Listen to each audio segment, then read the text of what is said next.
Okay, for our Wednesday evening service, we're going to start with a couple of songs. So if you'll take your hymnals, we're going to look at 271. We'll sing the first two stanzas of that. That's Standing on the Promises.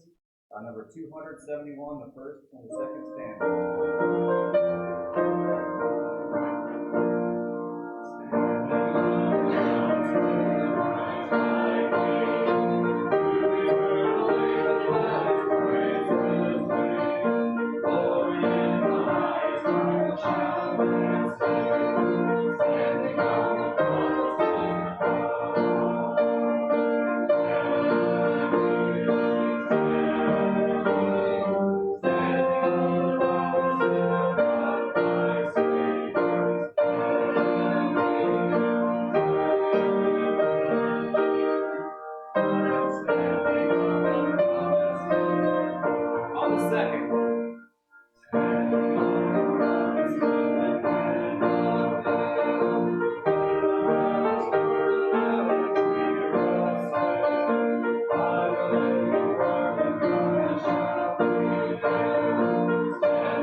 Glory to his name, 527.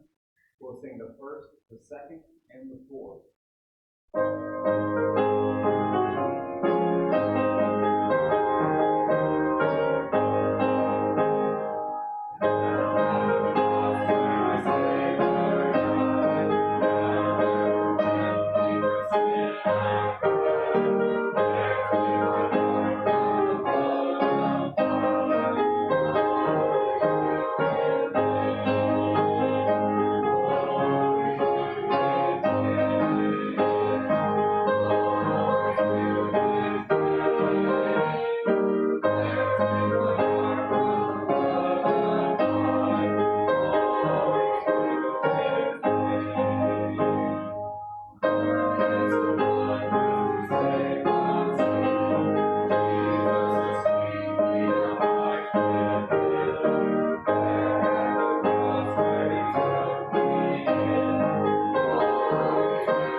Heavenly Father, we thank you and praise you for this time that we have together tonight. Your word is praise unto you. Thank you for being together this evening. We pray that you bless each one of us to listen and meditate upon the word and that you can praise to you for that which you have done. We thank you for it. We believe it. All right. If you'll take your Bibles with me to John chapter 21, we'll look at the Word together. Then after that, we'll take our prayer requests and split up for prayer. It's very exciting to be able to gather together again corporately. Looking forward to also Sunday morning. We'll have more of our congregation together then. But John chapter 21, we've looked over the last several weeks kind of off and on at things related to the resurrection, and the appearance of Christ to his disciples prior to his ascension. And so I want to look at that chapter 21 itself of the book of John, and we'll make some applications as we go. And I've also got the slides for us in here that they're going to get online as well. So we're going to work our way through this whole chapter. And I enjoyed this as I was studying through this chapter because I had the opportunity to actually go fishing this past weekend, and I haven't gone fishing in forever. And so when you read a chapter about fishing that has fishing involved, and you've been fishing recently, it hits home a little harder. But in John chapter 21, verses 1 and 2, we find these words. After these things, Jesus showed himself again to the disciples at the Sea of Tiberias. And so the after these things goes right back to the end of chapter 20, where Jesus appears to the disciples, and you have that. And we looked at this a couple weeks ago, where you have the whole deal with Thomas, where he's not there originally, and then he says, if I don't see the prints in his hands or the marks in his side, I won't believe. Then Jesus appears, and then Jesus also commissions them to be his disciples, to make disciples, to go forward in that sense, not in the full sense that we see in the book of Acts, but he commissions them. But then you also have this. They're up by the Sea of Tiberias, and in this way he showed himself, Simon Peter, Thomas, called the twin, Nathanael of Cana in Galilee, the sons of Zebedee, and the two others, the disciples of his, were together. So you have these 7 disciples, and they're up here on the Sea of Tiberias. Now, the Sea of Tiberias is another way of referencing the Sea of Galilee.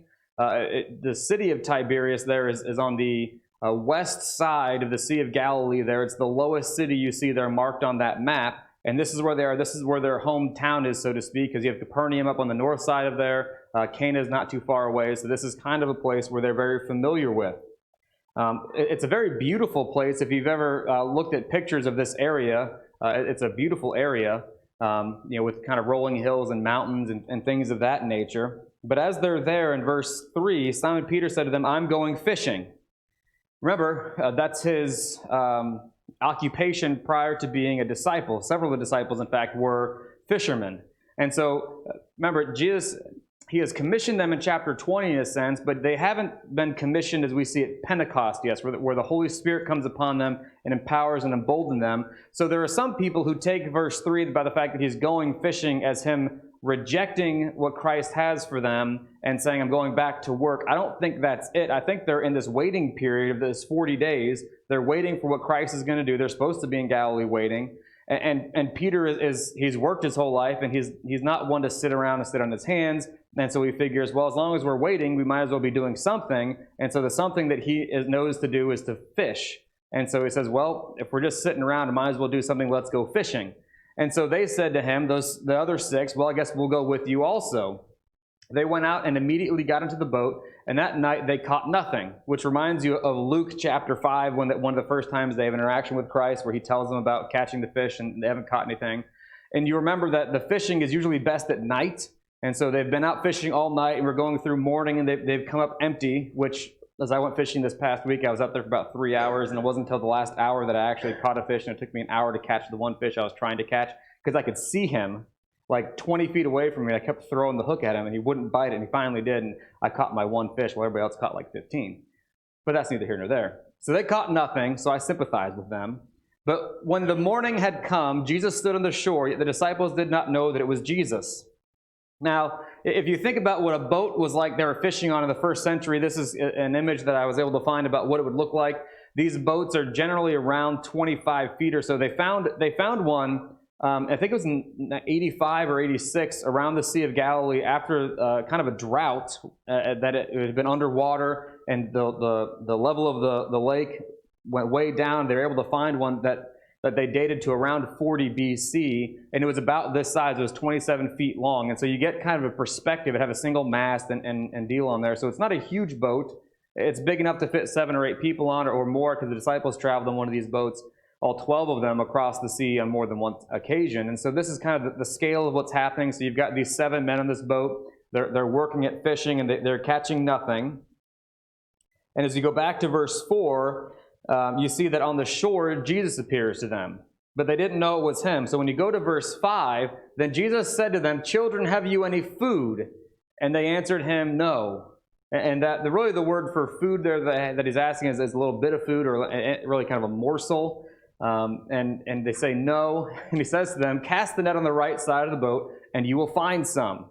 And so, again, if you're these men that have made a career of fishing prior to this 3 years that they spend with Christ, and you spent all night fishing how you know how to fish, and then somebody comes along and tells you to try it, well, just go on the other side of the boat and try it. It'll work out.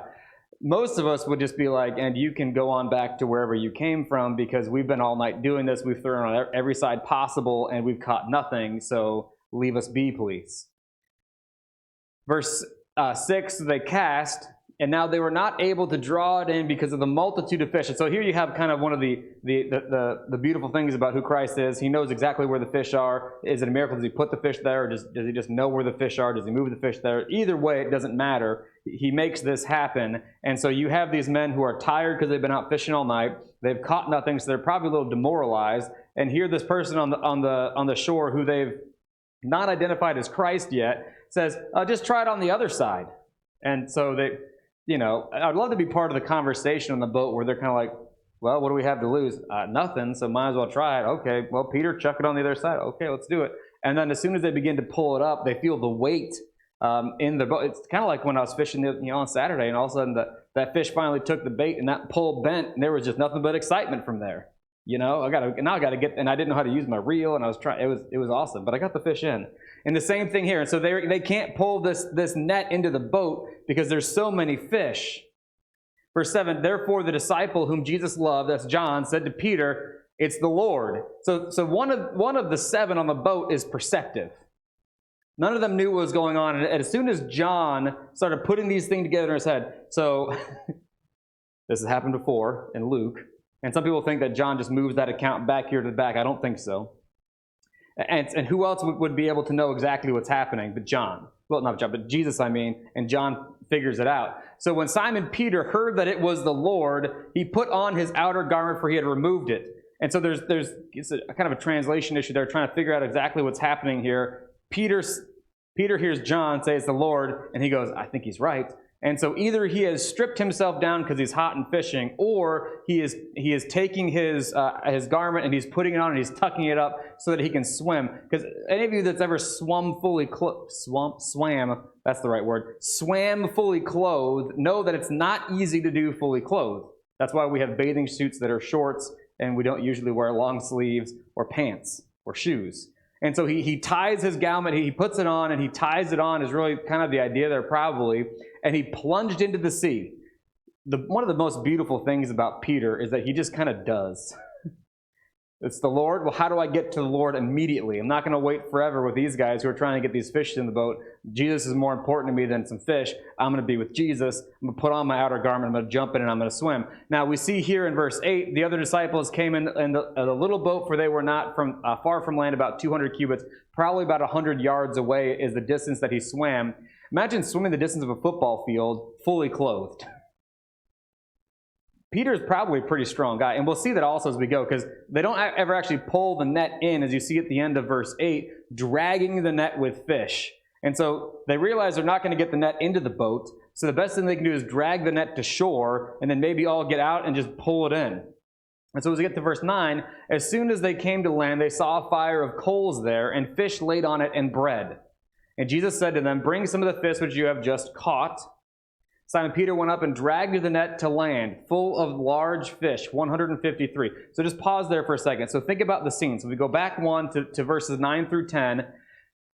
Jesus is there. He's called to them. Gerald's trying to keep up. He called to them, come over here with me.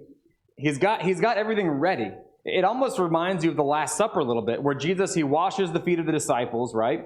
And he breaks the bread, and he passes the cup, and he's serving them this way. And so here now, after the resurrection, he's got breakfast ready for them. Remember, they fished all night into the morning, and now they're hungry. They didn't catch any fish to eat. I don't know how much food they packed. But now he's got breakfast ready for them. Coals there, and that's the same word that kind of for the fire that Peter was around when he had denied Christ. And he's got everything ready, bread and fish. And he says, bring some of that you've caught. And then again, to the physical strength of Peter, he helped them draw the net in, and actually says that he went out there and he yanked in the net. As you get to verse 11, 153 fish, large fish are in the net. Now, if you ever want to have an interesting read, pull out a commentary or borrow a commentary on John and just go through the section on what the 153 might or might not mean. Because I learned a lot of stuff looking through some of this today, different opinions on why 153. Was it because just somebody counted? Because, I mean, you know, it makes sense if you catch a lot of fish to count how many there were. Somebody probably said, that's a lot of fish. I wonder how many they are. And then somebody counted. There's always one in the group that's going to count and see how many they are. There are a lot of people who make very interesting mathematical equations to say this means this, something messianic related, and I think that's going too far. I think the idea here is that it's a first-hand account from somebody who was there, and he's just relating, there was 153 fish in this net. To go from 0 to 153 large fish is quite a miracle. But the net wasn't broken. In the other instance, in Luke chapter 5, if my memory is correct, that's where the boats are sinking and the nets are breaking. Here, all these make it to shore. And Jesus said to them in verse 12, "Come and eat breakfast." Yet none of the disciples dared ask, "Who are you?" knowing it was the Lord. And so you have this very kind of interesting dynamic that's happening between the disciples and Jesus. Jesus hasn't specifically said, "I'm Jesus," but they know it's Jesus. But again, they're still in this time frame, I think, post-resurrection, prior to the ascension, of how to really categorize Christ. They know he rose from the dead. They don't know how he gets around sometimes. They know it's him, but they're still, I think, working these things out in their mind as they go. And so they don't want to sound dumb and say, "You're Jesus, right?" And so they know he knows, but nobody's willing to ask the question. You ever been in a group of people that everybody's having the same question, but nobody wants to ask it because nobody has the courage to do so? But as we go to verse 13, Jesus came and took bread and gave it to them, and likewise the fish.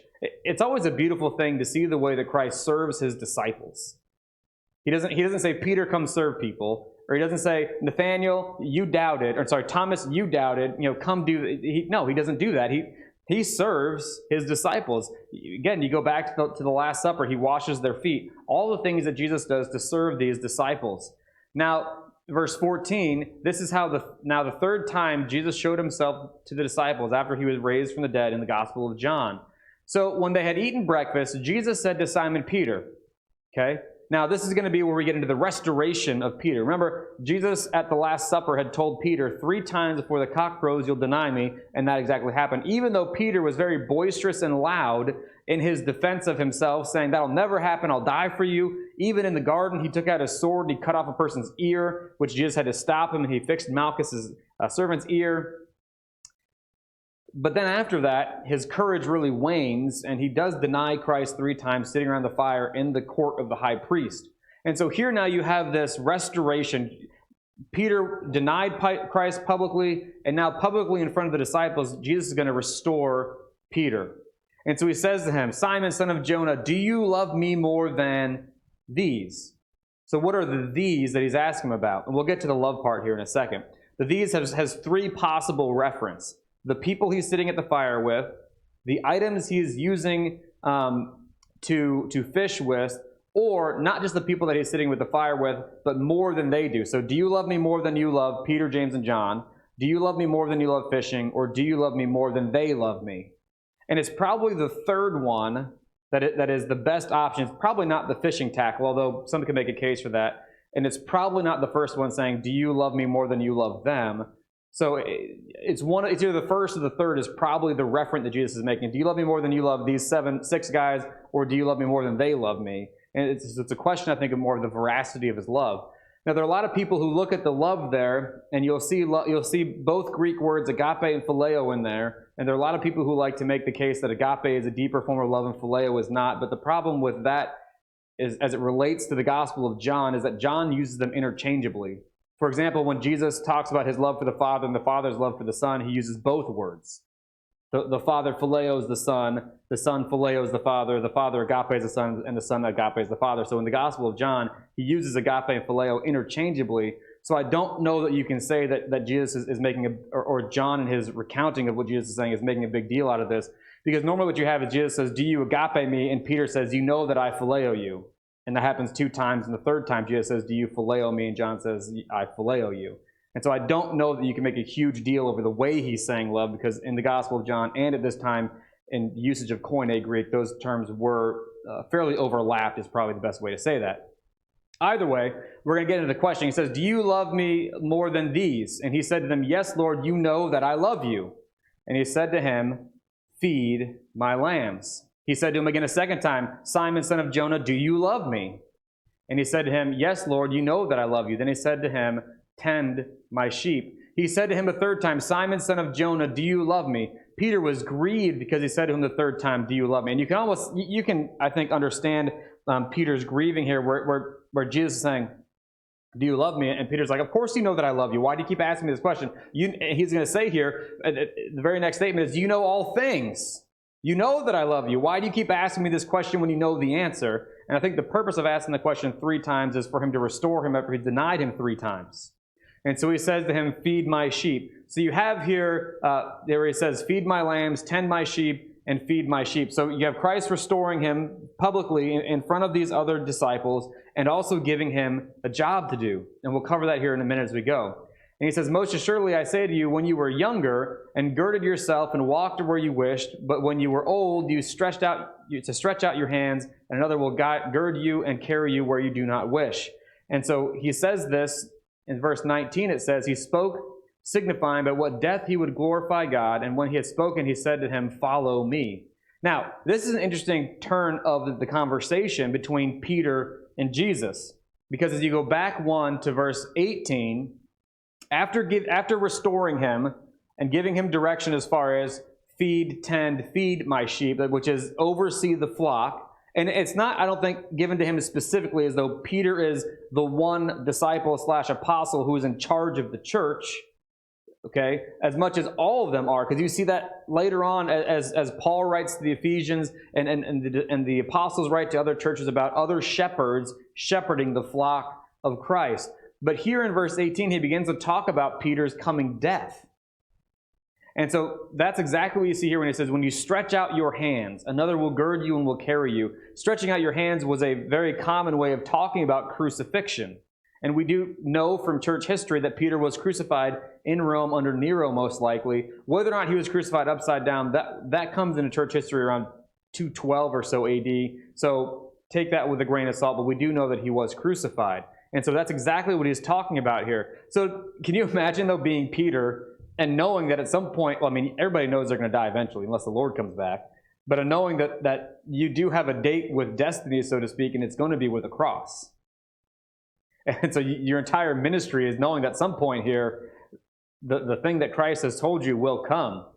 But it's interesting that after he restores him, and then he tells him about his coming death, then he says, follow me. And there's 2 ways you look at that, because the very next verse says, Peter turning around saw the disciple whom Jesus loved following. So did Jesus and Peter go on a walk already, or are they going on a walk now? It's hard to say exactly from the context. It seems as though it's best to see that they're actually sitting around the fire with Peter and the other disciples as he says, do you love me more than these? And then now they're going to go for a walk. And so the follow me, I think, is more than just going to walk with me, but it's actually a lesson and a commission. The way that you're going to live your life by feeding my sheep and tending my sheep is by following me. Now, verse 20, Peter turns around and he sees John following also with them. So John's at earshot. So John is the one that's able to write this down because he's actually witnessed and been part of this entire interaction in the sense that he's there. And so you've got to love Peter. So Peter just found out about his death sentence, so to speak, his coming martyrdom, which he doesn't know when it's going to be, but he knows it's going to come eventually. And so knowing that and now following Jesus, he says to Jesus, if we go to verse 21, Peter seeing him says to Jesus, but Lord, what about him? And so after having heard of his own death sentence, in a sense, and his martyrdom, what about John? How does it work out for John? And Jesus just says, mind your own business. He says, if I will that he remain till I come, what is that to you? You follow me. And so Jesus reminds Peter to stay in his own lane. This is the path that I have for you. Walk it. The path that I have for John is the path that I have for John. You worry about staying in your lane and being true to the calling that I've given to you. And then as we get to the next couple verses here, it says, John takes a little while to talk about exactly what's going on here. And the idea that there was a lot of people in the first century who thought that Jesus was going to come during John's lifetime. And then once John dies, what does that mean? And so here in verse 23, we have some clarification on this. Then this saying went out among the brethren that this disciple, John, would not die. Yet Jesus did not say to him that he would not die, but if I will that he remain till I come, what is that to you? Basically saying, if I want him to live to be 100, great. If I have him live to be 80, great. If he lives to be 45, fine too. That's up to me. That's my prerogative for his life. So that's his stay in your lane Peter moment. This is the disciple who testified these things and wrote these things, and we know that his testimony is true. And there were also many other things that Jesus did, which if they are written one by one, I suppose that even the world itself could not contain the books that would be written. Again, as I always say when we talk about these verses in John and elsewhere that talk about Christ's other works that we don't know about, it'd be really neat to see what they were. Because the ones that we have are awesome, and you know there are more. And again, that's why I want that big TV in heaven where I could just watch Jesus' life and see all the things that happened. As we wind down, I have a couple points of conclusion for us this evening. First of all, it's always encouraging and refreshing to see Jesus' care and compassion. Remember, the disciples are out on the boat.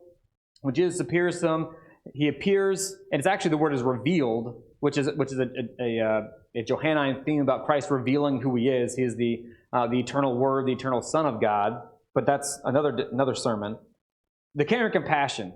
Whenever Jesus is with his disciples, he's taking care of them. He's showing compassion on them. And exactly on the beach, having breakfast ready for them when they come. While it's a small thing, it's just one of those notes you see about the way that Christ treats his disciples. Always overflowing with care and compassion. Who else would gird himself and wash their feet? Who else would break bread for them? Who else would take care of them? Who else would reassure them and calm them the way that Jesus does? And so here again, we're reminded of Christ's care and compassion, not even to speak of the cross, which is the ultimate demonstration of Christ's care and compassion for his disciples. But also that the care and compassion that Christ has leads to Peter's restoration. Is Christ required to restore Peter? The answer is no, he's not required to restore Peter. But what does he do?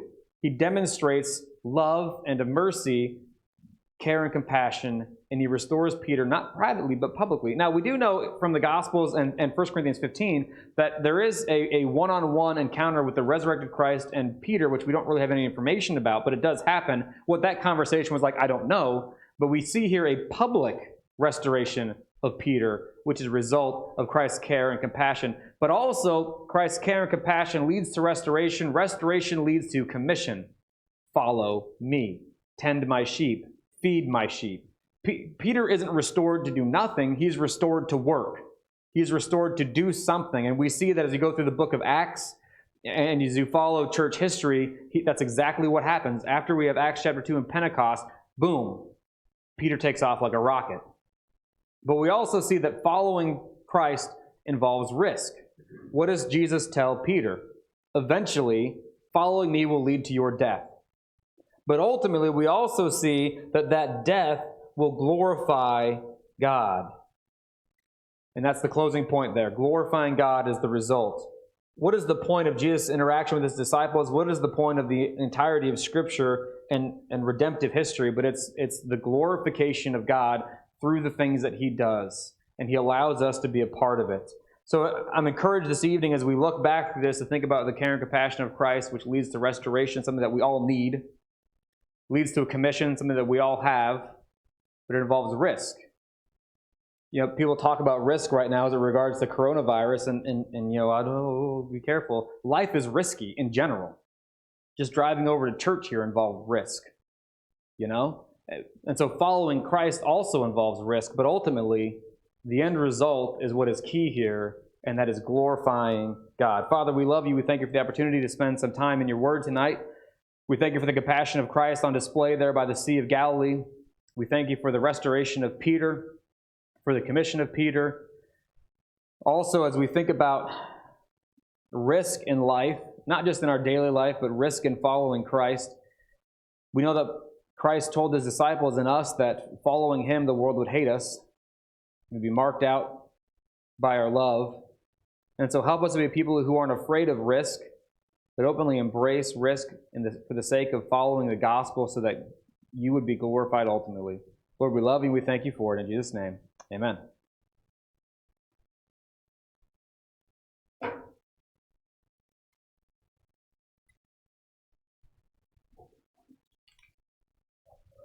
There's everybody